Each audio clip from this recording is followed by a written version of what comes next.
Okay, pitching adjustments, leaving your breaking ball hanging up in the zone. So this is pretty common. You guys just can't get the ball to bite down, to break out of the zone where a hitter is going to swing over top of it. Everything's here or higher up, okay? Number one cause, you're nervous.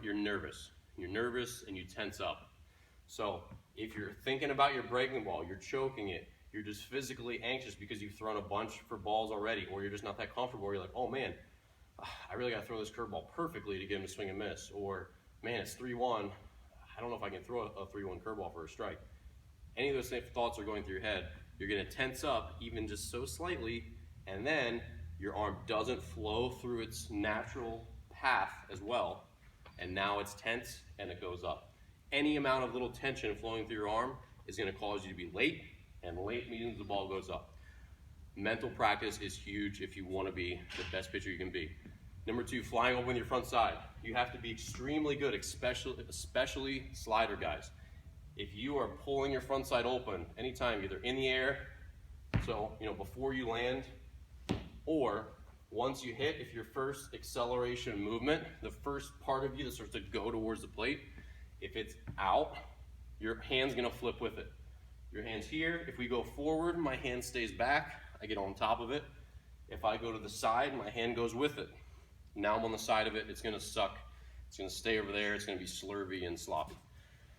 Number three, rotating too much. I just covered that. So rotating too much of your first movement is this. We want to take our chest towards our target.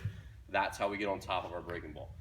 Number four, allowing your arm to lag behind. Sometimes it's because of fatigue. So towards the end of a long start, maybe you pitch 3 days in a row, whatever. If you're sitting back on your backside too long, or you're sitting on your backside too long because you're tired and your arm starts to drag through its circle, then the ball is going to go up. Everything needs to stay in its proper rhythm, so we're here when we land, and then boom, we can easily get to the top of the ball. Solutions, deep breath. If you don't have a mental practice, shame on you, you need one as a pitcher. You can't say, I'm tough enough. There's so much going on, you don't yet know how much you can benefit from it. So, I mean, setting aside a time daily, 10 to 20 minutes, sit down, meditate, visualize yourself doing the things that you hope to do in baseball.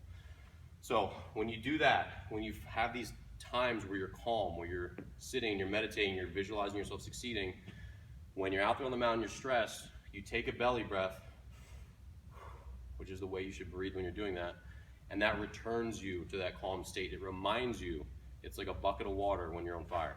So you have to do that. Number two, stare down your front shoulder as long as you can, and then take your chest to your target.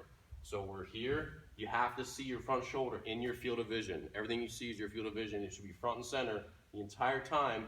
And then our first movement is my chest and my hip and my eyes are gonna follow that front side towards the plate rather than making my first movement out, okay? Incredibly, incredibly important.